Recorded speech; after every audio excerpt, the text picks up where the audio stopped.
Good evening. Welcome to another episode of Hebrew News Network. Today, we'll be looking at articles pertaining to Putin being asked about striking Europe. Is that something we should be concerned about, considering Iran, Ukraine, United States, along with Israel, and not to mention Russia, going back and forth with war nowadays? So, does Putin's opinion really matter? We'll look at that today. Also, stomach virus with 145 cases in over 17 states is making exploding headlines, no pun intended, known as the explosive diarrhea parasite.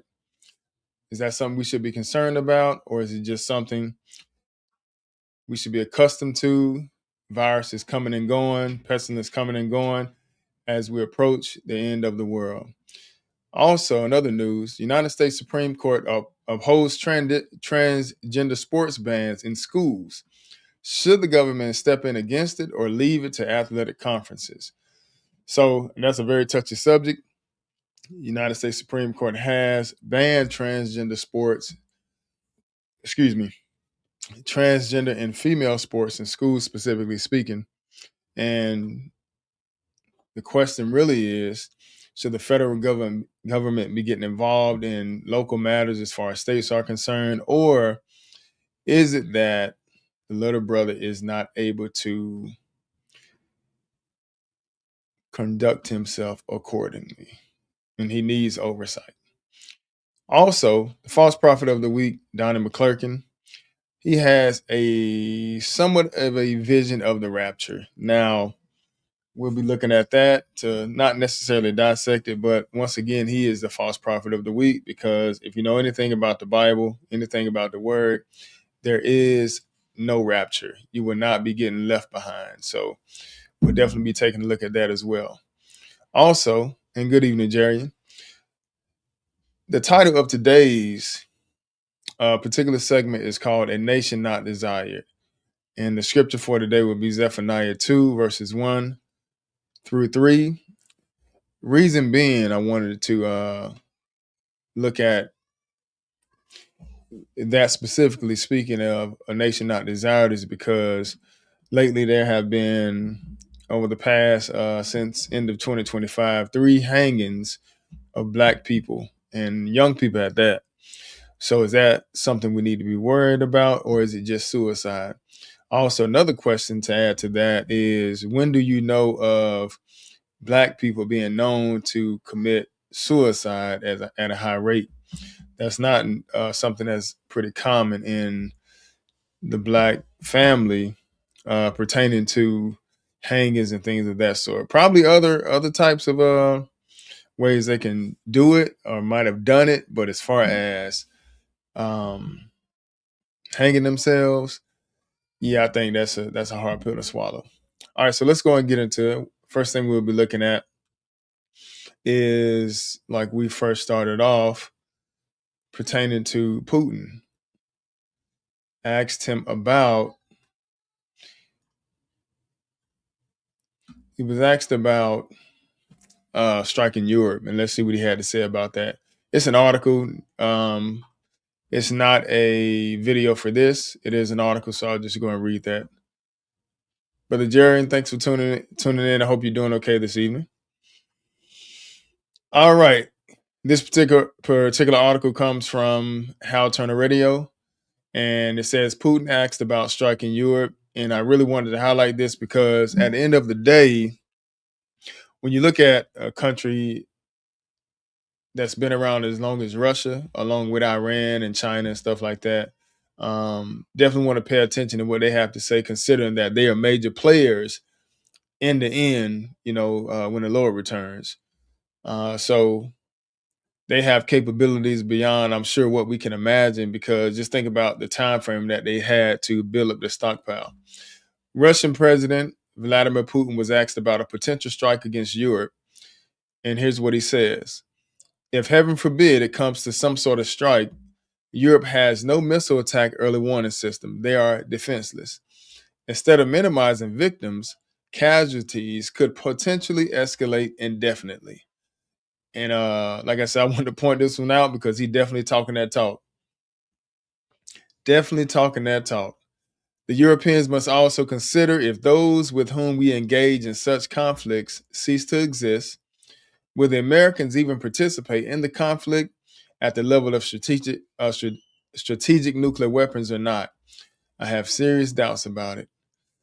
Yeah, and I have serious doubts about it too because we already bit off more than we can chew. And when you're looking at a country like Russia, that's not something that we want to engage in. Even today, America finds itself kind of separating from Israel at a summit that they had, and it was kind of showing how America was all cuddled up with countries that are against Israel. So, is that something we should be paying attention to? Because at the end of the day, these are the players that will be coming to the forefront: Russia, Iran, China, and Europe as well. Also, in this article, it talks about how Europe is mainly defenseless, and they are. Want to definitely point that out because Europe being defenseless, that will cause them to have to form their own military at some point, especially if America decides to pull back even further. So he did point that out. As a matter of fact, he said, and right here, Europe has no missile attack early warning system. So these are probably things that are going to, cause Europe to hurry up and form their own military anyway, so they can defend themselves. Because the way it's looking, America's probably more than likely going to part ways with Europe. So we'll see how it all goes. Next up, excuse me one second, got to sneeze. Hold on.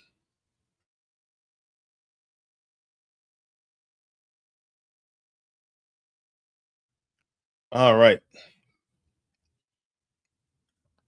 All right. So, in other news, the stomach virus with 145 cases, like we spoke about earlier, in over 17 states, is making exploding headlines, no pun intended, known as the explosive diarrhea parasite.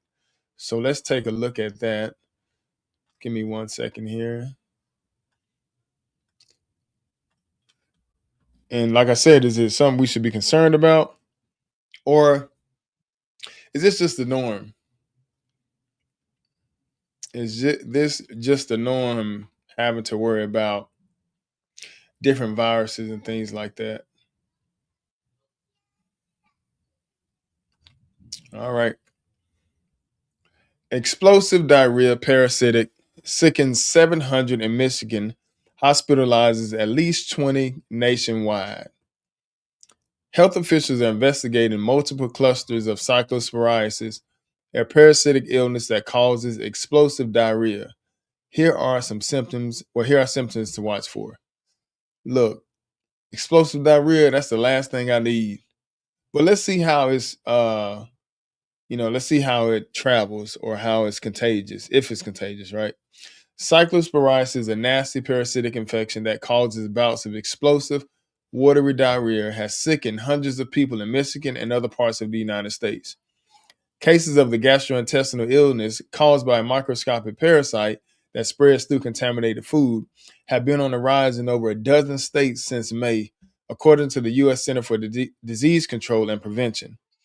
At least 20 people have been hospitalized nationwide so far. So, what made me want to look at this is because last week I saw it like I think it might have been up north or something when I saw it in Michigan, yeah, but it was like a few cases. Now it's starting to spread, so I just want to bring it to the light. Is it something we need to be paying attention for? And you're absolutely right, Dorsey. That's the last thing I need, man. I don't need no explosive diarrhea. Is this something we should be concerned about? So let's see here. So we got, like it says, at least 20 people have been hospitalized nationwide so far. The CDC is working to identify potential sources of the parasitic infection, which is commonly linked to fresh produce. So that's one reason I also wanted to point this out because it is linked to fresh produce, y'all. So like, you can go around and try to do as much as you can to be healthy, you know, pull back on your diet and say, well, I'm gonna eat me some fresh fruit, you know what I'm saying? Some fresh, get me a fresh salad. Man, you got a chance of getting explosive diarrhea. I just want to make sure you pay attention to that, right? So I just go to show you, man, like look, in the land that we are, ain't no telling what we're gonna be eating. We just got to make sure we pray about it and try to eat according to the dietary law. Well, we do our best. What they do behind the scenes, that's not up to us, but we do our best to make sure we can look through it and see what's good for us, especially pertaining to God's dietary law. So what we're about to read now, this is what I was making mention of last week that I saw. It says, last week, a massive cluster of cases was reported in the Midwest. Health officials in Michigan are investigating a sudden and large increase in cases of cyclosporiasis, the Michigan Department of Health and Human Services told Today.com. As of July 7th, more than 700 cases in cyclosporiasis have been reported in Michigan, up from 170 several days prior. That's out of the norm for the state, officials say. Michigan typically identifies 50 cases a year, a spokesperson for the MDHHS said. Cyclosporiasis is considered a seasonal illness in the U.S., and cases usually peak between May and August, per the CDC. It's not unusual to see cyclospora infections increase in the summer months. However, the massive spike in Michigan has health officials on high alert and urging people to seek care if they experience symptoms. Excuse me. And we're going to play a video on this in a second. I just want to read this last paragraph. Cyclosporiasis cases on rise in U.S. Nationwide, at least 145 cases of cyclosporiasis were reported in 17 U.S. states between May 1st and June 16, according to the most recent data from the CDC. This data does not include the recent rise in cases in Michigan. So this might be, let's see here. When was this article? July 7th? Okay. And the reason why I asked about that, because I saw some earlier today that also was talking about more cases about an hour or two ago. So just be aware of that. Let's look at this right here. A few minutes on this particular clip.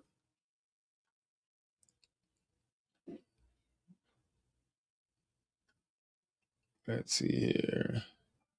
Few moments on this clip right here, then we'll move over to the next one. Good evening, everybody. Glad you all could make it. And this is a little bit gnarly, so I hope you guys are not feeling bubbly in your stomach, because if it is, this is all you need right here is a article about explosive diarrhea. Health officials investigating a parasitic outbreak, and this is a gross out alert, linked to severe diarrhea. Cases of the gastrointestinal illness is caused by a parasite that spreads through contaminated food. And get this, the CDC says 145 cases have been reported across 17 states, including Illinois and Wisconsin. Joining me to talk about what to watch out for is Dr. Jeremy Smiley with Endeavor Health. Good morning to you. Good morning. Thanks for having me. Sure thing. So as we approach the 4th of July holiday weekend, a lot of us are going to be, attending barbecues and things of that nature. We're going to be eating out. So talk about what this parasite is and how we can avoid it. Yeah, good question. So unlike your standard viral stomach bug, you don't really catch it from somebody else. You catch it from consuming contaminated fresh produce, things like berries, leafy greens, cilantro. And especially as we head into the 4th of July weekend, it's important to have some precautions in mind when you're out at these barbecues. If you want to play really safe, you could always grill your vegetables. But if you're going to be eating or consuming more raw fruits or vegetables, wash it. Don't use or don't rely on the typical veggie rinses or sprays that you might get, but a good scrub friction will help prevent you from getting this. So not necessarily with soap, because that would be odd, but just really with our hands, just really rubbing the item, and that can remove the parasite? Exactly. Washing is one of the best things you could do. Wash your food, wash your hands, and then just kind of be aware of what you are eating. It takes a while to really track down the underlying cause, what is contaminated, because often the symptoms are quite delayed. Patients that we see, and this is very common, it's different than the classic gastroenteritis stomach virus that people pick up, the classic being like norovirus. This takes about a week to really set in with symptoms. Wow. and that's why it's kind of hard to really pinpoint what the cause was. You know, when I think of parasite, I think of something a lot more serious than the typical virus. Is that the case? And is it harder to get rid of? What is the treatment? Yeah, it's the tortoise and the hare. So the hare being the classic violent fast on, fast off of the norovirus or the E. coli that we're used to seeing and getting. Those are more violent, more severe. Can definitely cause some dehydration. The what we're seeing with the cyclospora infections, it's longer lasting. It's this is the tortoise. It takes about a week to slowly build up, and then it can last weeks to up to a month. Wow. And the symptoms tend to be more mild: bloating, gas, a lot of watery diarrhea. So, if we're experiencing those symptoms, what is the treatment? How do we get rid of this parasite? Yeah, many patients who are who have working immune systems, they might either be asymptomatic, they could pass it on their own. But when you do have this ongoing symptomatology of bloating, diarrhea, feeling unwell, it's important to get tested. And this is when you really should seek medical attention, talk to your doctor. Some folks do come to the emergency department, especially if they're very symptomatic, dehydrated. But it's a stool test. And the key with this is it's not often included in the classic stool studies that one might order. Depending on the assay of the lab, you might have to do a special.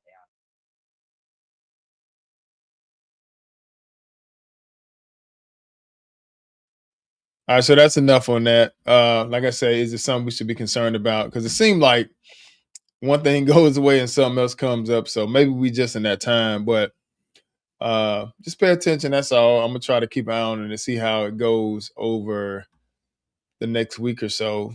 If it is something that's gonna take off, or something that's just gonna you know, fade away. But whatever the case, during the time that we're living in, definitely got to always keep an eye out for it, because the Lord said during this time pertaining to a second coming, excuse me, it'll be pestilence and earthquakes in diverse places. So, because of what happened in 2020, I think, just pay attention. That's all. You don't want to put your head in the sand, but you don't want to, at the same time, you don't want to, you know, do too much either. You want to have a just wait and, watch and pray. All right. So on to other news. The United States Supreme Court upholds transgender sports bans in schools. Should the government step in against it or leave it to athletic conferences? And the reason why I asked that, because we'll see at the end of the video that we'll take a look at, you'll see how one guy was kind of saying that, you know, the athletic conferences, they can handle these things themselves. So they don't need, politics stepping in. Well, first and foremost, just to be having this conversation, that right there is crazy enough. You know what I'm saying? To see that we've come to a point in life where we even have to have a discussion about men playing in women's sports. And then on top of that, when you look at men in high school, like, some of these guys in high school, man, these guys are monsters. And they don't even have to be that big. The makeup of a man compared to a woman is a whole lot more powerful. That's why the Bible, not only physically, but also spiritually, well, spiritually speaking, you know, but in addition to that, physically, you'll see that the woman is a weaker vessel. You know what I'm saying? So how we even got to this point, that just go to show where we are in time. You know what I'm saying? That even the Supreme Court had to make a judgment on this. But let's take a look at it. Let's read the article and then we'll watch a short clip on it. Give me 1 second here so I can go and share it.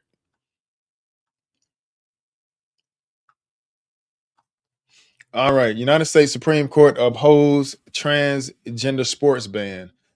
Speaking of upholding something, I did want to make mention of, if y'all want me to pull up the article, just let me know in the chat.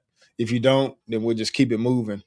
Um, but I did see something saying that the Planned Parenthood, they I guess it was a ban against it over the past year, where they had voted to stop funding in Congress. And I saw some today where it says that Congress didn't vote in time, you know what I'm saying, to stop the renewal of funding for Planned Parenthood. And I was thinking to myself, you know, whether they vote in time or not, in the end, when you think about it, people don't really care about us. You know, not trying to make it a pity party, but people don't really care about Israel anyway, because when you look at these particular programs like Planned Parenthood, you know, all that stuff right there is set up against, you know, the Israelite family. You know what I'm saying? Even though you're gonna get others in the dragnet as well, you know, it'll take other nationalities, you know, it'll hurt them and affect them. But overall, it's set to affect Israel, the Lord's chosen people. You know, so the same mentality that was going on during the days of Pharaoh, that's mainly what we're dealing with now, which is why you have you know, programs called Planned Parenthood. So I just wanted to bring that up. I saw it. I was gonna dig a little deep on it, but we can at least read the article if y'all want to. If not, we just go past it. But for now, United States Supreme Court did uphold transgender sports ban. I mean, I guess somebody got some sense. The court decided 9-0 that the state laws do not violate the title. I think it's 9 right there. Civil rights statute, because this Roman numeral. So I think the X by itself is 10, and I think with the I in front of it, that makes it 9, if I'm not mistaken. But anyway, the court decided 9-0 that the state laws do not include the Title 9 Civil Rights Statute. Save women's sports. Y'all see that? These girls are fragile compared to these guys they be going up against in this sport. So let's see what it says. The United States Supreme Court has upheld state laws that bar transgender women and girls from playing on sports teams that do not align with the sex they were assigned at birth. Praise the Lord. The ruling upholds laws in Idaho and West Virginia that bar transgender women and girls from playing on female sports teams because they're not really women. They're men. The Idaho and West Virginia laws designate sports teams as public schools, including universities, according to biological sex, and bar students of the male sex from female teams. I mean, we have fallen this far, y'all. Since when? I mean, you know, somebody said something real wise one time. You know, somebody said something that made a lot of sense. Why don't you just put the transgenders in the league of their own? You know what I'm saying? Like, why take a man who thinks he's a woman and might have went through all different types of changes? I don't know. You know, ain't no telling. Because some go all the way, some don't. But I don't know who they want to be on the you know, on the teams to fight against these girls. But the point is, why don't you take the transgenders and set a division for them and let them fight each other? That way you really got men fighting against men, as opposed to having them fight these teenage girls in school and stuff like that. Even in adulthood, you know, the female will be an adult, but the man will be an adult as well. You know what I'm saying? So it's never gonna match up, and it's not intended to match up. The Lord made the man the head, and you'll see that even in the different aspects of the body. You know what I'm saying? It's the power is completely different, and you can hurt some of these. That's what was happening with some of the girls when it was going on during the Biden administration. What was happening was a lot of girls was getting hurt. You know, so their parents was kind of crying out against it. So the Supreme Court upheld that. Like I say, at least we got some type of righteousness and morality within the mindsets of people that are in politics and the higher ups that kind of decide, you know, policies for each state. However, the justices were divided 6-3 in deciding that the measures also do not violate the Constitution's 14th Amendment guarantee of equal protection under the law. Excuse me.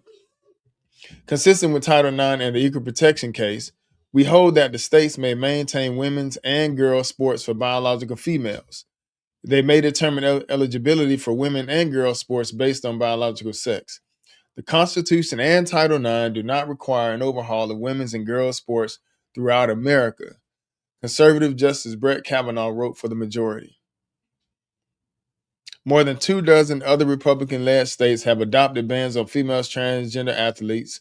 The High Court's decision will likely extend to them as well. So that's why I said, do you think, the states need to handle it, the athletic departments, or should the government get involved in it? So, but let's see here. I'm going to stop sharing that. We're going to bring up the next one here, and let's see this new news article on it. Like I said, it's crazy we even got to have this conversation. All right, let's see here. Happening now, there's a renewed push to prevent transgender athletes from playing in girls' sports. Critics of the rule, including Republicans, say a Supreme Court ruling last week should force Connecticut to change its rules. NBC Connecticut political reporter Mike Savino joins us live from the Capitol in Hartford. Mike, how likely is that?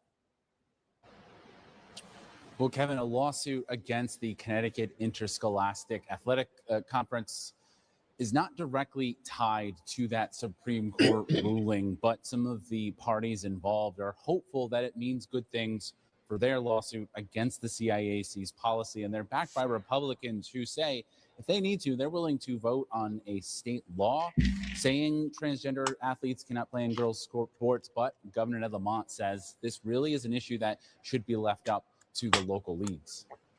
Every biological male who wins a race takes the... Why though? I don't mean to interrupt. Why though? Like what's wrong with the ruling? So you see how people just want to push and go against the Lord. Like I said, not saying that these guys are serving God. We know for the most part it's paganism all day long, right? But at least we can welcome, some sense of normalcy before things get out of control. Like I just wonder how it was during the days of Lot, man. Like is this how it started? Like it started slow and you know what I'm saying? It started increasing. Next thing you know, it's at your front door. You know what I'm saying? But it's just crazy because people still not satisfied. People, you have some people that want to reverse it. And it don't make sense, man. It don't make sense to, allow a man or these teenage guys who are full of testosterone to be fighting or even wrestling or playing any type of sports against women. It don't make sense. And just because you put a dress on it, that don't mean that, it's still unnatural. If you put a lipstick on a pig, it's still a pig. I don't care how you try to dress it up.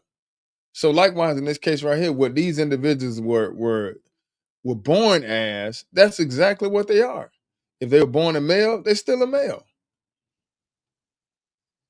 They're born a female, they're female. So, but you can't change what God created. Gold medal away from a female athlete.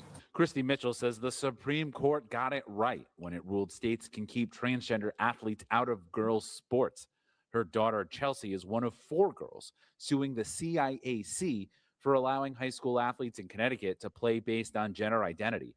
Mitchell hopes the 6-3 ruling last week means Chelsea's lawsuit will also be successful. They have failed to protect our daughters, and so our daughters were forced to stand up for themselves. And if it's not, a group of House Republicans said today that they'll once again introduce a bill that student athletes must play based on their gender assigned at birth. Republicans note the NCAA, International Olympic Committee, and 27 states have similar policies. Our girls have waited long enough. Would you still let me ask you something. Would you guys allow your girls to even compete? You know what I'm saying? I mean, and somebody made a point last year, and if you guys are wondering what Nate is, Nate had to go look at a customer's property. He forgot to do it on the way home, so he had to go run by there because we had been telling the guy we was gonna come through, and so he had to go check it out. So he didn't get back till like 7. So I just had to hold it down. And Lord willing, if he don't jump in, then we'll just get with him next week. But what was I saying? Would you guys, first and foremost, allow your kids, right, to partake in that? And what I was about to say was a parent made a very, very profound statement in the sense what most people don't understand can affect a child. So, for example, if you raising your kids, whatever it is, it don't necessarily have to be sports. You can be raising your kids to be a hell of a scholar, and the kid and the child could be, uh, enthusiastic about becoming a scholar, making good grades, and being accepted at top colleges and stuff like that. And they can work their tail off. You know what I'm saying? And they try to do everything they can to please their parents, make them happy and stuff. And I'm just giving you this example across the board, even with sports or whatever it may be. And then somebody just come along who's not qualified for the position or who don't supposed to be, um, you know, supposed to go through the same channels that the child had to go through, but instead, because they happen to look a certain way, or because there's a certain type of quota that's trying to be met by particular companies or institutions, whatever it may be, they just go ahead and just push that person that looks different to the front. And all the stuff that your child don't work for, what I'm saying, it's almost like it's a slap in the face. And then that's gonna kill their confidence and they ain't gonna want to, do anything. So do anything because of things like that, because that really just takes the ethics of working hard. That just kind of shuns that. You know what I'm saying? If you just gonna pass it to people who, should have it because they think a certain way or they look a certain way. You know what I'm saying? That ain't righteous judgment. And that's what the Lord want us to do, pass righteous judgment. So, how you gonna let a man fight against a woman, you know what I'm saying, knowing that man ain't even supposed to be in the same locker room as a woman. But in this case right here, we'll overlook that because we trying to make these individuals feel good. I mean, like Charlotte just did that. Charlotte, I think it was Charlotte. I think it might have been Charlotte that turned down um the transgenders using the bathroom in North Carolina. You know what I'm saying? So if I'm not mistaken, it was a few years ago, and it caused major events that's supposed to been coming to the area to consider other cities, and Charlotte didn't get it. You know what I'm saying? And ain't no telling, might have been Atlanta. They might have been like, we'll do it, bring it here, you know. But at the same time, like, I think that was a good move that they did that. But at the same time, like I said, they were shunned because of that, and that's that right there. That's what I mean. That ain't righteous judgment. So and that's on a big scale. But just imagine like what it's doing to all the children. You know what I'm saying? That are trying to be successful, trying to work hard, and then we just have this pacified type society where hard work don't even matter no more. So I would definitely not allow my children to even partake in the type of stuff like that. Um, just I'll set their minds on serving the Lord and give them something else to do because that's wicked all the way across the board. So It's time to put girls first in writing, in law, with no exceptions. The CIAC declined to comment on the pending case, but the Out Accountability Project defended the policy, saying school sports are about far more than wins and losses. They teach teamwork, leadership, perseverance, discipline, and belonging. Every student deserves the opportunity to experience those benefits. Governor Ned Lamont says he wants it to be up to athletic conferences, not politics. I don't need a bunch of politicians and bureaucrats getting involved in this. I think depending on age and the such, I think the leagues can handle this and they're doing it pretty well. Now, a judge did initially throw out that case against the CIAC, and then in 2024, he reinstated it, saying there's just not a lot of guidance for federal judges on what to do about the issue of transgender athletes in girls' sports. The Supreme Court's ruling does say states can pass a law against it, but it doesn't require states like Connecticut to follow suit with their own laws. So it's all right. I wanted to see something right here. Let's see here. Initially throw out that case. Listen to this statement right here, y'all. A bunch of every student deserves. They teach teamwork, leadership, perseverance, discipline, and belonging. Every student deserves the opportunity to experience those benefits. Okay, so what wasn't team sports, male sports, female sports, wasn't that enough to experience opportunity? You know what I'm saying? Like that was enough right there. So now you got society, they done pushed an agenda, and you have some of these teenagers think that, or some men just think that they women now, you know what I'm saying? And so now there are exceptions to the rules, because when I came up, if you was a boy, you played on a team with boys. If you were a girl, you played on the team with girls. And they started doing that slick stuff too, because on the football teams where they have no girls playing, they start letting those female kickers on and start making that like that's something good. But anyway, enough of that. I just want to point that out. Have to point those things out, because once again, we're in the end of the world. You know what I'm saying? About us being in the end of the world, these things are indicative, you know what I'm saying, of where we are. And it looks a whole lot like it did during the days of Noah, so. All right, let's go look at something else here. We'll be taking a look at the false prophet of the week.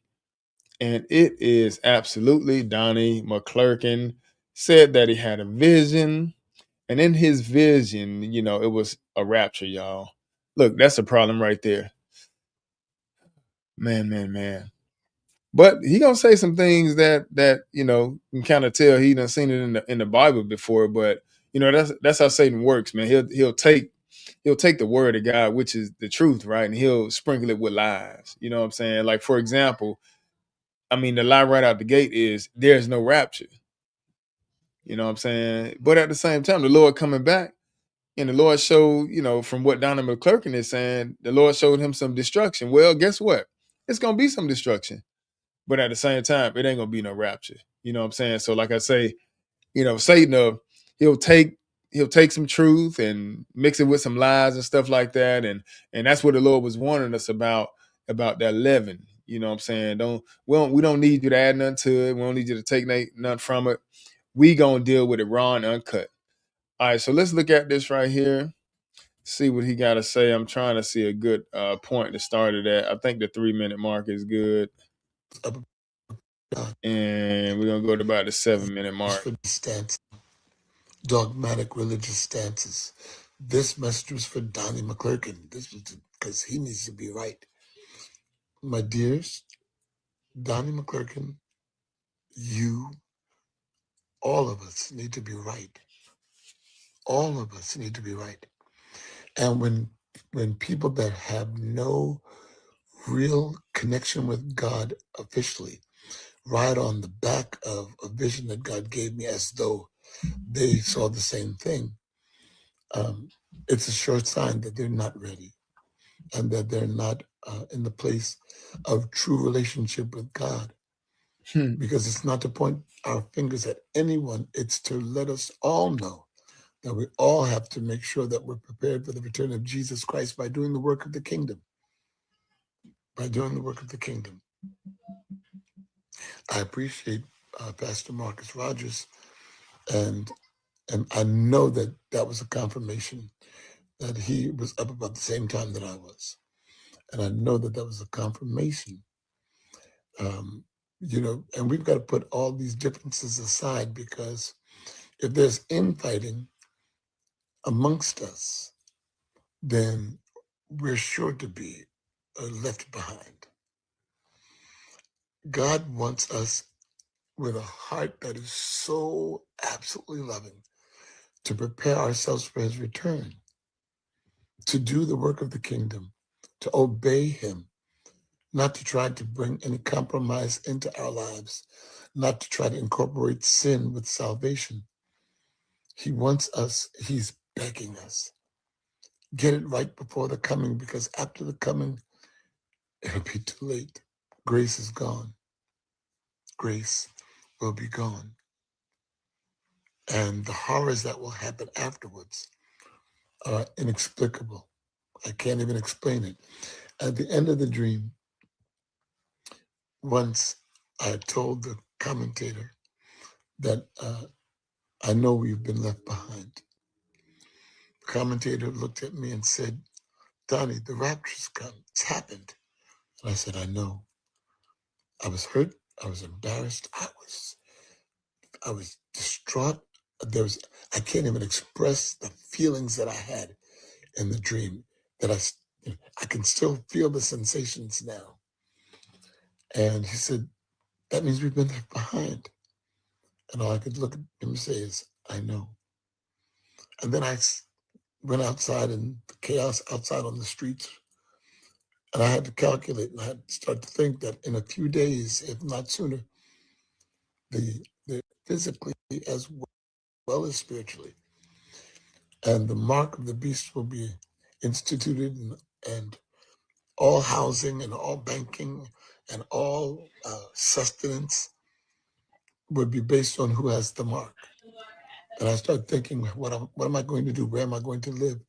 And I started to plan how I was going to move about, how I was going to withdraw monies, but that wouldn't help because once the mark is instituted, all currencies are null and void. Wouldn't be able to buy food. And I was thinking, well, maybe I should go stockpile. And I was in such a panic. Watch this, y'all. And then the Lord showed me a vision of a decapitation. Y'all hear that? Lord scared someone left behind that would not receive the mark. But ain't nobody gonna be left behind. But it's gonna be decapitation, y'all. Dismemberment of not just the decapitation, but the different parts of the body. And in horror, I pleaded with God, please, no. And I woke up. When I woke up, I didn't even know where I was. It took me a couple of... That's enough right there. So y'all see that? And that's what I mean. You know, like he must have been reading something before, might have heard about it. Like I said, back in the day, they you know, it was preached fire and brimstone. But at the same time, it ain't gonna be no left behind. You know what I'm saying? The Lord didn't show him that. However, the Lord does have a place to put his church, though, during the time of the Great Tribulation. And it is going to be beheadings. You know, it's going to be beheadings. You ain't going to be able to buy or sell except you have the mark of the beast.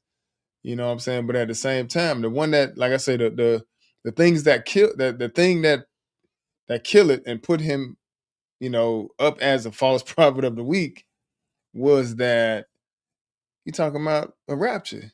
You know, he said he spoke to somebody else and the guy was like, hey man, the rapture happened. He was like, I know.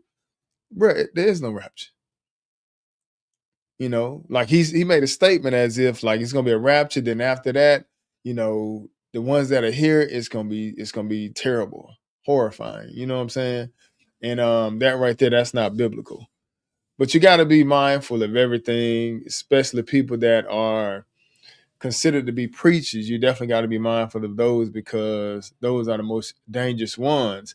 When you teaching that it's a rapture, you know, you have people for the most part with the mindset of we really ain't got to do nothing.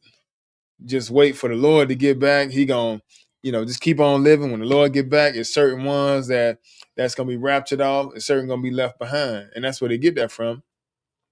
But look, the Bible lets you know first and foremost, like I said, He gonna set up the saints in a place of safety on this earth.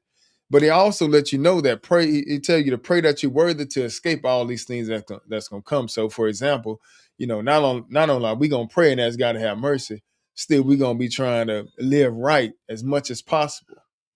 You know what I'm saying? And that ain't talking about just going to church on Sunday, and that ain't talking about celebrating Christmas and all that. No, we talking about doing exactly what the Lord has instructed us. Matter of fact, He said, obey.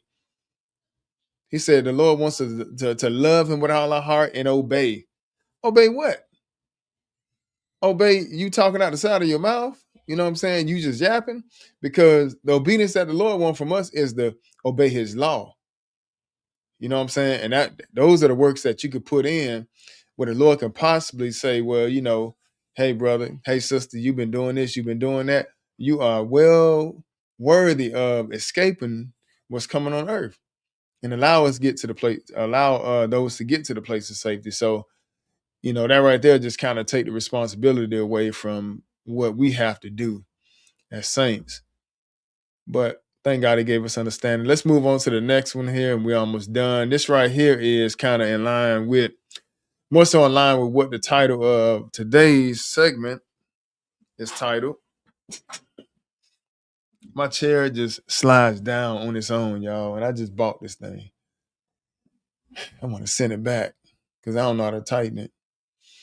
But like we see from the title, it's a nation not desired.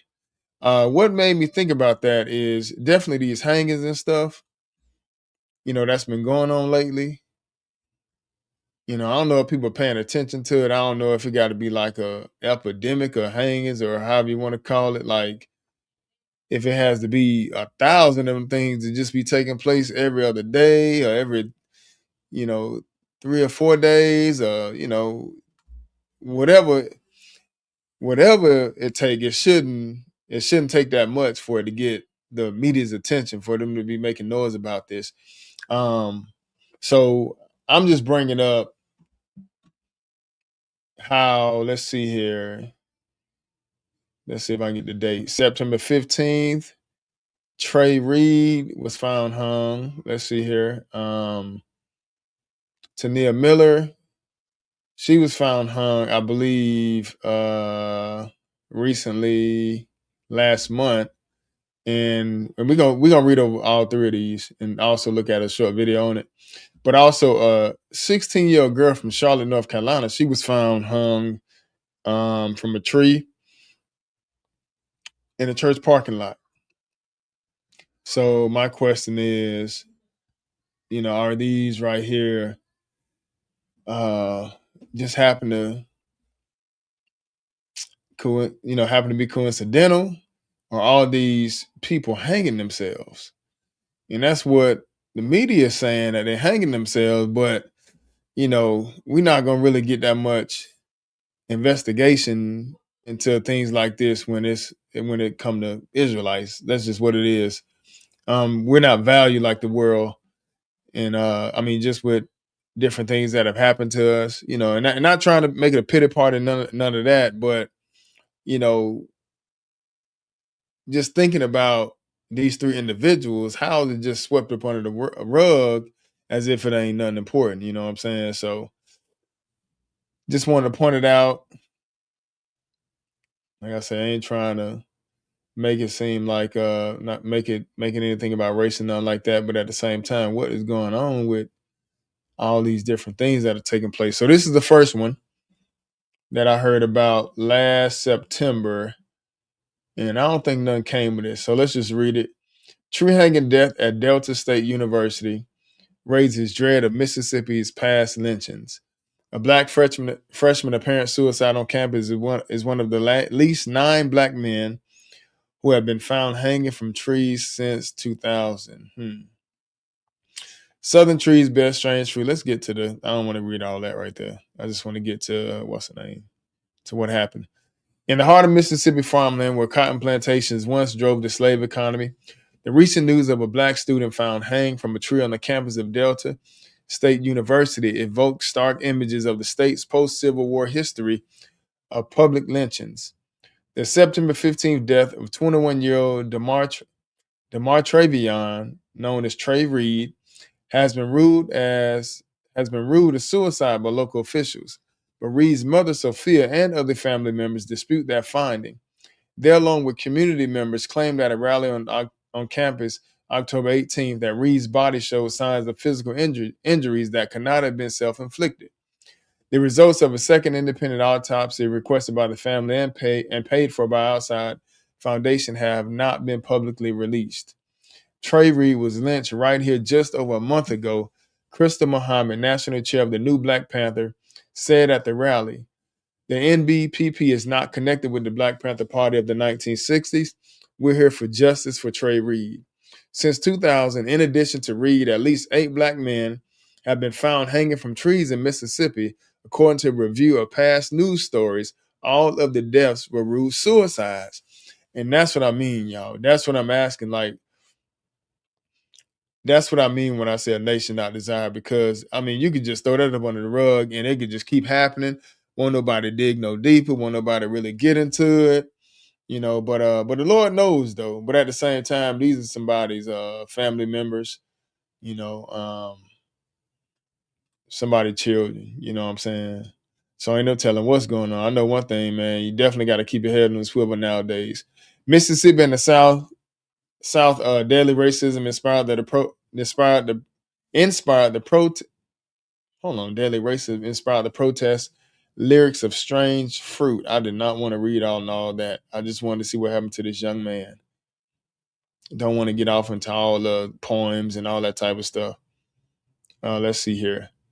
So we don't know. They don't know really what happened. So all the other stuff is fluff. Not to say that it doesn't make sense or say that it can't pull on some of the heartstrings of what's going on with us and stuff like that. But at the same time, I'm just trying to read what happened pertaining to the incident. Hey, what's up, man? Hi. How you doing? Better late than never, right? Yes, sir. Yes, better late than never. Let me finish these up and then let's see what you got. All right. Okay. All right, so let's go look at this one. The reason why I wanted to hold on to the 16-year-old girl, because that one right there, that was the one I was fine. Well, we'll do her first. We'll do her first. All right, so this right here, let me pull her up. All right, so this is another one. Missing black girl 16 found hanging from tree in North Carolina. Now, this is June 3rd, 2026, this article. And I think it happened earlier this year. So let's see. And the name is Nzita. So if I say Nzita, that's how it's pronounced. I'll read ChatGPT, y'all.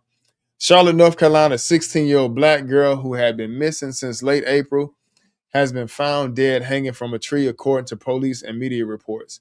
Juliana Nzita, who recently moved to North Carolina from the Democratic Republic of the Congo, was found earlier this month hanging from a tree near the United House of Prayer for All People in Charlotte, All People Church in Charlotte, police said. Her death has been classified as a suicide.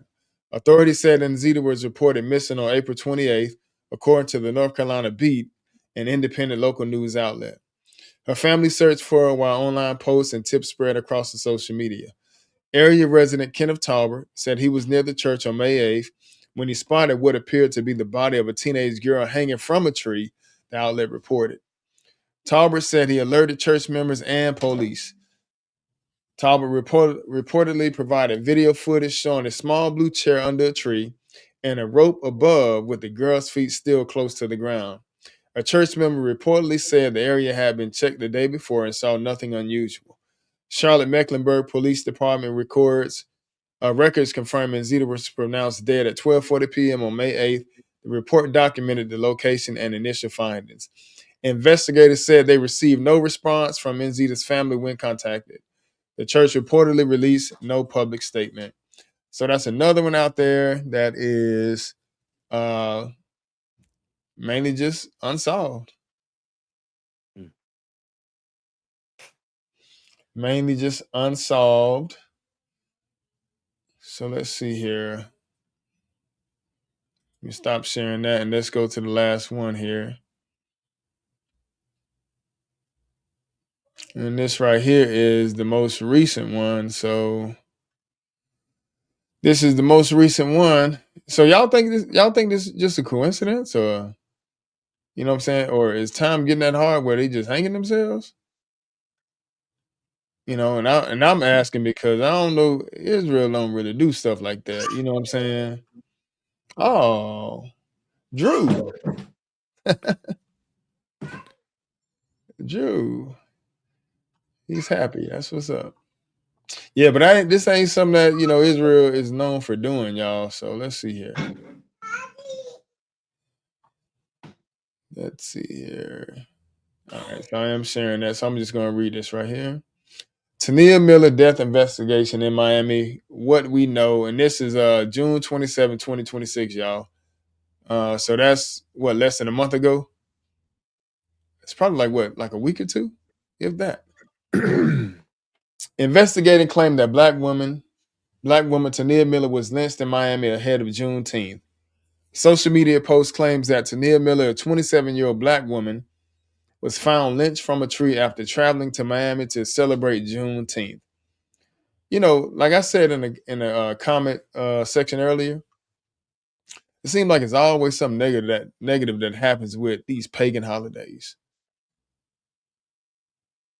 But when you think about the Lord's holy days, it's for the most part just peaceful. You know what I'm saying? Just peaceful. I think if we have anything that might be a little over the edge, it may be every now and then somebody might drink a little too much. But you know, that's easily handled, you know what I'm saying? So outside of that, man, we just have a great time doing this stuff in the world, man. It's just always something that come with it. She went down to Miami to celebrate Juneteenth, and she didn't make it back home. Let's see here. Snopes reporter Lark Christensen investigated. She broke down what authorities, the Miami-Dade branch of the NAACP, and Miller's sister have said about her death. And let's see here. So we're going to stop this right here, and let's go look at what her sister has to say. Let's see here. Is closed, though they say that the death of a Michigan woman in South Florida has gained a lot of attention online. Now, a family member is pleading for answers after deputies say that they found her sister dead near Gwen Cherry Park in Miami-Dade County last week. Detectives say that their investigation found no evidence of foul play and say that it appears that she died by suicide. The woman's sister, however, strongly disputes that. If anybody knew that my sister knew my sister turned Nicole, that's the last thing she would do. That's the last thing she's thinking about. She loved life too much. Deputies say Tone's body was found last Thursday morning. Investigators say her belongings were with her and they found no signs of violence. Over the past week, Miller's death has drawn growing attention on social media. Today, the NAACP and community leaders call for transparency in the investigation. The Miami-Dade Sheriff's Office attended today's news conference to say that the case is closed, though they say that the death of a Michigan woman is. Wow. Did y'all hear that? They say the case is closed. Like, don't ask no questions. It's over with. It's done with. But I did want to read a scripture on this right quick, and then that's it for me today. And then we can just see what you might have over there, Nate. But I wanted to read some on that. It's Zephaniah 2. Now, Nate, can you click? You can't click notes on your page, can you? No, I didn't download the app. Okay. All right, so I just want to read Zephaniah 2, verses 1 through 3. It says, well, actually, that is, gather yourselves together. Gather together, O nations not desired, before the decree bring forth, before the day pass at the shaft, before the fierce anger of the Lord come upon you, before the day of the Lord's anger come upon you. Seek ye the Lord, all ye meek of the earth, which have wrought his judgment. Seek righteousness, seek meekness. It may be you shall be hid in the day of the Lord's anger. And that's mainly what we're going to look for in the end anyway. You know what I'm saying? Where the Lord keep us from what's coming. But just notice what he called it in verse 1. He said, gather yourselves together. Gather together, ye nations, O nation not desired. And that right there ain't just something that the Lord put in the Bible. You know what I'm saying? Our what's the name? Our worth ain't the same. I was looking at something earlier today, and it was two individuals. I think it was like Fatal Attraction, Mike, or For My Man, something like that. And it was showing how two individuals had took a brother's life, and they got caught. And when it was time to when they went to court and stuff like that, they had also did some other crimes in, I think, Mississippi. This might have happened. His death took place in Columbus, Georgia. That's where he got killed at. The young brother I'm talking about. And then the two individuals that took his life, they also committed crimes, I think, in Mississippi. So when they caught these individuals, they of course got to go to court and stuff like that. They did not charge them for the murder of that young black man. what they did was they said, we just gonna hit you with the crimes that y'all did in Mississippi. And the family was just like, and they did it. Like it wasn't like they didn't convict him. They know they murdered him. You know what I'm saying? They called him. Matter of fact, the witnesses and everything saw it. They set up a dude, robbed him, and killed him. And the girl knew the guy. She set him up. So they got caught. But when it came time for sentencing, they did not even. It's almost like they let them get away with murder. You know what I'm saying? And it's been this way for a long time. If you go back and look in history and look at some of the artifacts and stuff like that of how things were going during slavery, back in the day when they were still hanging us, they would have Gentiles come out to watch Israel being hung. You know what I'm saying? It was like sport. It was like sport, just like a dog. I think about like even with today, how even I know we make choices and stuff. I know we make choices to get off in the sports and all that type of stuff. But at the end of the day, when you look at some of the individuals who don't end up successful on the other side after sports, you really see how they just use us for like a gazing stock, you know what I'm saying, as entertainment. Like even when Israel came over here when Israel came over here as slaves or went down into slavery, and nations would, say to us, sing us one of those songs from Zion, and we were, we by the rivers of Babylon. How we gonna get a song? But they required of us mirth. You know what I'm saying? So that's what we looked at as, and no matter what, at the end of the day, man, ain't nobody trying to hear what we got to say about who the Lord's children are. It's shunned upon and stuff like that. Right now, we still that nation not desired. That's why it's hard for people to believe, that he's given us understanding on his word. But in the end, when it's all said and done, the Lord he gonna stand on our behalf and the whole world will see it. So what you got, Nate? I have 3 articles. Okay. These were supposed to be read at the beginning, but it's all good. First one I have is Trump declares national fertilizer emergency as global famine looms. Also, the World Health Organization predicts another pandemic within the coming decade. And lastly, at the NATO summit in Turkey, President Trump stands alongside Erdogan as Middle East alliances shift, leaving Israel feeling isolated and alone. Yeah, I was talking about that. Oh, you read that? I didn't read it. I just talked about how he did that. Mm-hmm. Starting to pull away from him. But now you want to put it up or what? Yeah, we can. You want to go ahead and read it or what? I can't. I don't see it. Okay, give me one.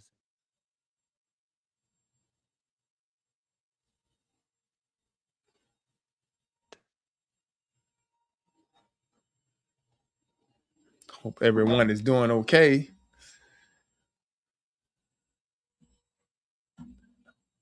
Okay, so you can see that on your end. Yes. Okay, cool. Got all these. Okay. Trump declares national fertilizer emergency as global famine looms. The fertilizer emergency was inevitable and will only worsen from here. President Donald Trump finally did what any rational observer knew was coming. He declared a national emergency over dwindling domestic fertilizer supplies on June 29, 2026. The White House issued Proclamation 11038, authorizing duty-free imports of certain Moroccan phosphate fertilizers for up to 8 months. The move is billed as relief for American farmers, but let me be clear.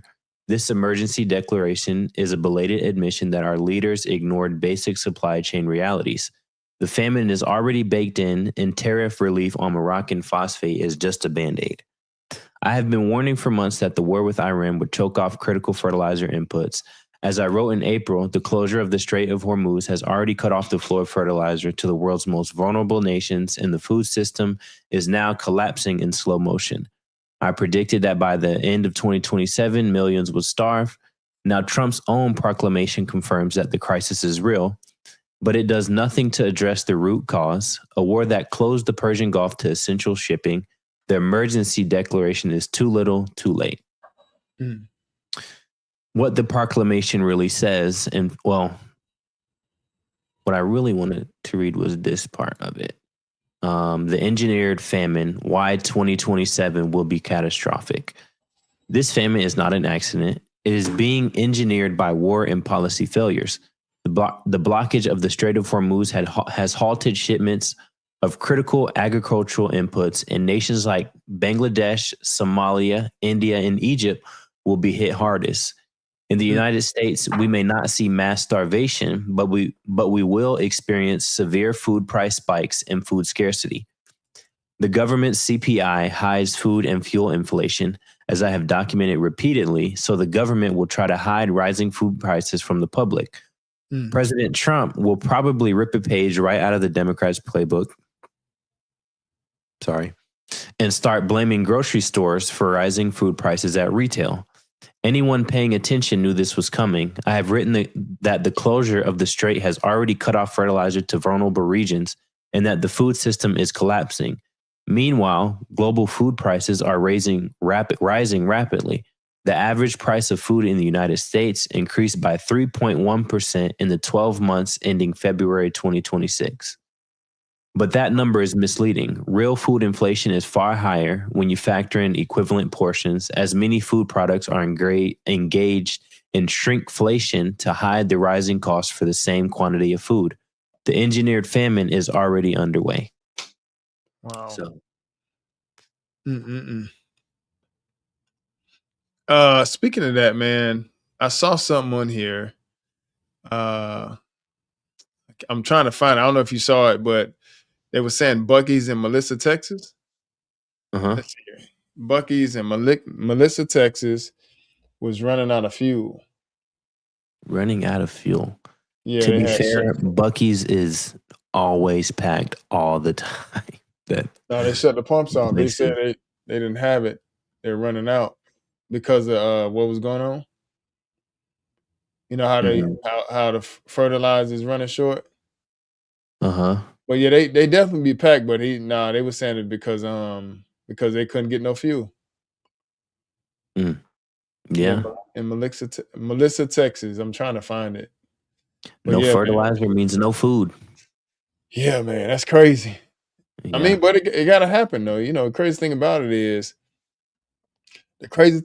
it is when you look at the Bible and the Lord talk about, you know, famines and pestilence, earthquakes in diverse places. You know, when he say stuff like that, people might not understand how things can happen, man. But you know, the Lord, he can control the heart. He can control the hearts. He can control man too now if he wanted to. You know what I'm saying? To get his will done. You know, because the sad thing about it is, it seemed like mankind gonna have to be humble in order for man to realize who the Lord is. Mhm. Same thing had to happen to Pharaoh. Yeah. You know, same thing. But yeah, so It's you like got when you see I remember we was doing teens class and we was talking about how the topic came up of why didn't the Lord just take Israel, you know, out of Egypt. We know he has the power to just take them, but Right. repeatedly the thing we see throughout Exodus is that he was pretty much humiliating Pharaoh. So everybody, not only did Israel know, but even the people in Egypt knew this is the true Right. and living God. Right. You know, That's so right. Yeah. definitely something. It's just a part of the game. Right. Right. Well, not game, but you know, prophecy. Right. That's Yeah. what comes with it. Same thing even now. Yeah, same thing now, man. Yeah. They're not So gonna force you to do nothing. I know that. no, absolutely not. Yeah. I think the first time that something I think about sometimes is the first time, and I know he's going to gather us, you know, from the four corners of the earth, but you know, to make it to the place of safety, this time to make it to the wilderness, you have to have some part in that, Yeah. Lord ain't going to come and gather you to the wilderness this time. You have to have the faith, have the knowledge to go over there and be like, I'm putting my faith in God. He said he was going to do something. I'm relying on him to do it. Right. Granted, I know that, in the last 3.5 years, he's going to gather everybody. But that first time to escape the Great Tribulation, that's going to be the people who had the faith to get there in the first place. Right. It's just like what's name, because they had to have faith in Egypt. They had to have faith by taking that blood, putting it on the doorpost. You know what I'm saying? Yeah. And that may not seem like a lot, but when you ain't never seen God, yeah, you know what I'm saying? But once again, like I say all the time, by the time all this stuff started happening, I mean, I'm already convinced. Once I saw Deuteronomy 28, man, you ain't got to tell me nothing else. Right. You know what I'm saying? Like, you ain't got to say nothing. I'm convinced, bro. But it always gonna fall back on faith, man. And granted, we talking about getting across a body of water, bro. Being chased. Where the Lord say he gonna open the earth open up her mouth. You know what I'm saying? So we're gonna be chased to that effect where we like Satan coming after us, you know what I'm saying? But that faith is what's gonna save people, man. Yeah, so that's what's up. Absolutely. Gotta have that faith. So remove that one, then go ahead and bring the next one up. Or is that the one you want right there? No, I have to bring the next one. Okay. Bring it up right now. We'll do this one. And then we'll go to the pandemic one.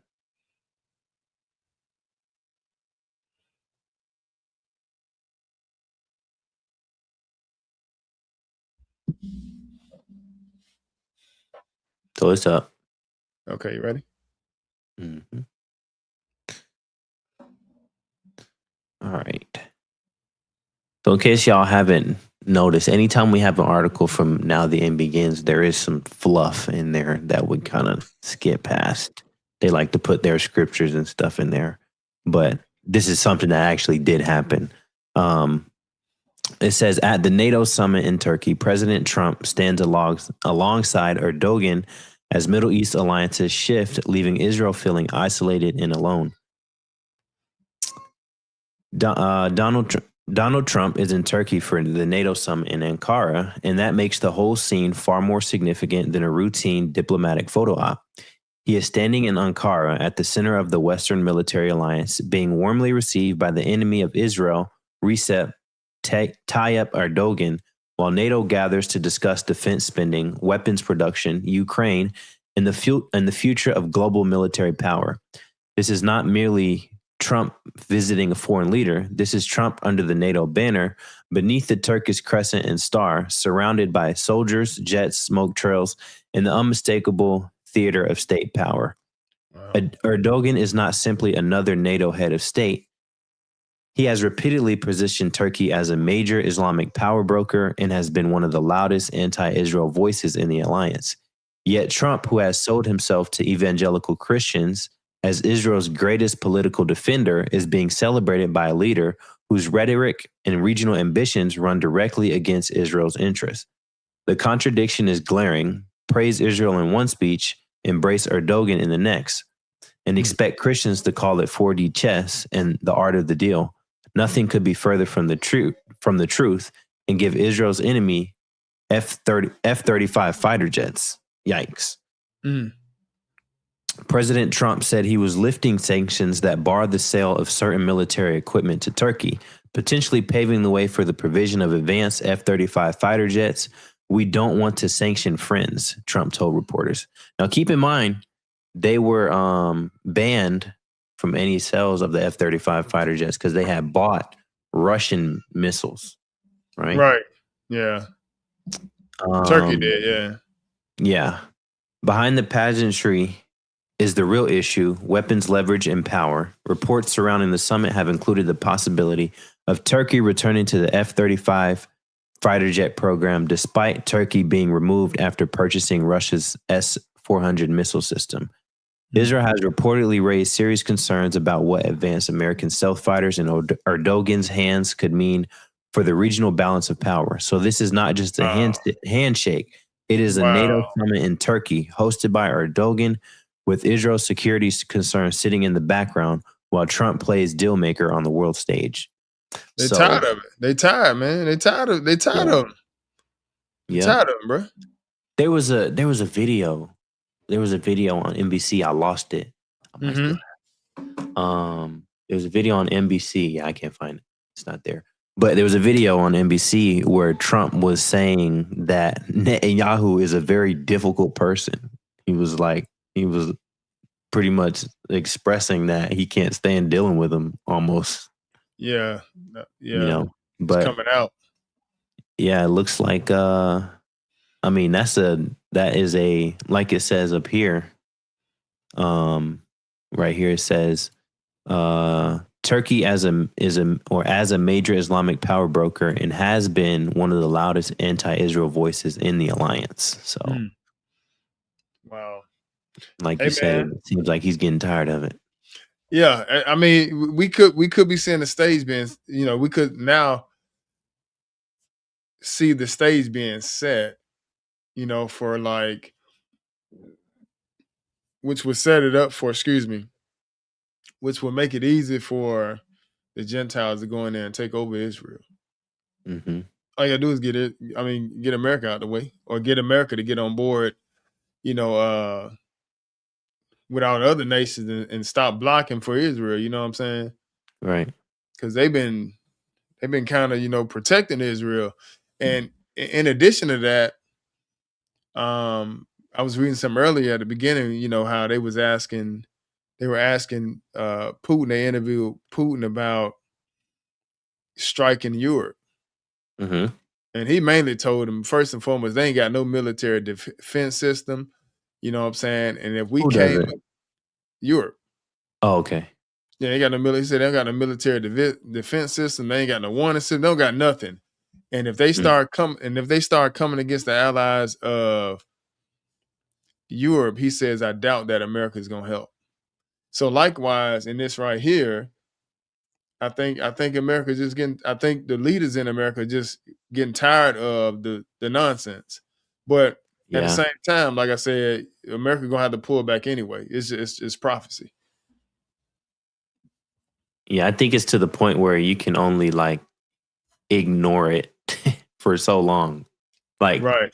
You see, I feel like I constantly read, and I'm not, I'm not saying, like I know exactly what goes on behind the scenes, but just from looking at the articles and reading everything that we do, it seems like every time, the United States or Trump might make a step forward towards peace, it's like you have Israel on the back end just undoing everything, you know.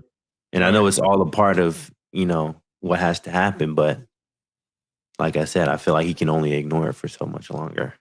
Yeah, because we definitely in the pickle now. You know what I'm saying? Like I said, the gas shortage, well, it ain't really hit yet. You know what I'm saying? It ain't made major news and nothing like that yet. But definitely with the fertilizer and stuff, like, when people start, when suffering start hitting the shores of where we are, you know what I'm saying? That's when people really gonna see what didn't happen, man. And it'll make sense why America is pulling away from Israel. But that remains to be seen, though. This could be the beginning stages of it. Mm-hmm. Yeah. Definitely. So I have one more. Okay.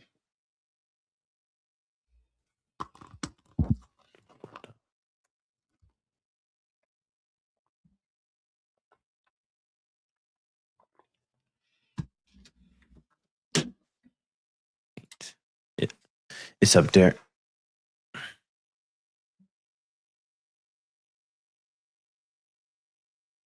All right. World Health Organization predicts another pandemic within the coming decade. While installing PABS system for exporting dangerous pathogens all over the world. The World Health Organization is demanding that governments complete negotiations on a permanent international system for transporting purported pathogens with pandemic potential and their proxies across the world, while simultaneously claiming that another pandemic is likely within the coming decade. The proposal raises biosafety, international security, and national sovereignty questions about whether an unelected international organization should coordinate a permanent system for the cross-border movement of pathogens with pandemic potential and related biological materials and data. The push comes as delegates from World Health Organization member states meet in Geneva from July 6th through July 17th to negotiate the final operation rules for the pathogen access and benefit sharing system, the last major component needed before the World Health Organization pandemic agreement can enter into force. In an open letter to leaders of the G7, G20, BRICS, and all nations, World Health Organization Director General Dr. Tedros Adhanom, I'm not even going to attempt it, and Brazilian President Luiz Inácio Lula da Silva insisted that heads of government intervene personally to ensure the negotiations are completed this month. The next pandemic will not wait for us, the letter states. Scientists estimate there is close to a 1 in 4 chance of another pandemic within the coming decade, and the ground beneath our old assumptions is shifting. The World Health Organization is asking governments to treat the negotiations with urgency, so we ask you to treat July 17th as a deadline, not a milestone. The letter states, urging leaders to send the unambiguous signal that this is the round in which the work is finished. What? Oh, I think this is a part of letter. Okay, no. At the center of these negotiations is Article 12 of the World Health Organization Pandemic Agreement, which establishes the WHO pathogen access and benefit sharing system, with negotiators drafting legally binding contracts to be negotiated and signed with the World Health Organization. The treaty states that the parties hereby establish a multilateral system for safe, transparent, and accountable access to benefit sharing for PABS materials and sequence information, the World Health Organization Pathogen Access and Benefit Sharing System. Rather than limiting the system to genetic sequence data, the treaty repeatedly refers to both materials and sequence information on pathogens with pandemic potential. So I think that's, pretty much it. But essentially, they're trying to get everybody on one accord as far as how they deal with, the next impending pandemic. Getting everybody on the same page. So I don't know if that means everybody is going to deal with the pandemic the same way, maybe as far as vaccines and stuff. But I think the biggest thing about the article is that it's a 1 in 4 chance, a 25% chance that there's going to be another pandemic coming down the line. Man. And it looks like they're all trying to create, like I said, a multilateral system so that all the nations are on one accord on how they deal with it. Yeah, it reminds me of what was it called? Something 19. It was some event 201. Event 201 that took place in the end of at the end of, I think, September 2019. You guys can look it up. It's called Event 201. And it was like a dry run as to what was going to take place in 2020. It's called Event 201. And you can look up that. You can see they had an exercise, and the exercise, if I'm not mistaken, I think it was called COVID-19. So they had like a dry run on how, like a test, you know what I'm saying? And now in this article here, talking about 1 out of 4 chance, it's like they got something else coming down the pipe. So, but once again, man, I mean, goodness gracious, boy, the Lord called this thing, and we just watching it, you know what I'm saying, watching it and paying attention and trying to keep ourselves as clear of any hurt, harm, and danger as possible. Absolutely. Yeah, by keeping God's word, man, keeping His commandments. But yeah, that's good stuff, man. Definitely something y'all want to pay attention to. Pay attention to that. Pay attention to the explosive diarrhea virus. Man, you gotta watch. Huh? That was a good one. Gotta watch your fruits, man, and your produce. Goodness gracious! So make sure you wash it good, I guess. Yeah. Man. But Yeah. man. Well, definitely, man, that's a blessing. Definitely a blessing we was able to knock it out. That's it for this evening, guys. We thank you all for tuning in. Hopefully, you all were able to take something away from it. Please continue to send us any articles and things that you may have. I believe someone sent us a TikTok on the Donnie McClurkin. They sent us some information on that. So I think it might have been Sister Sheriff, if I'm mistaken, might have sent that right there. So I just dug a little deeper to see to get it out of Donnie McClurkin's mouth himself. But please continue to send different articles and things that you guys may have that we could present on the show, and just keep an eye on what's going on, and we welcome all the help. Other than that, once again, you guys have a great week. Sabbath will be here before you know it. So enjoy the rest of the week. And when you get to the Sabbath, man, y'all have a great Sabbath. And Lord willing, we'll see you guys here next week. Same place and the same time. And peace to everyone in the name of Jesus. Peace. Peace.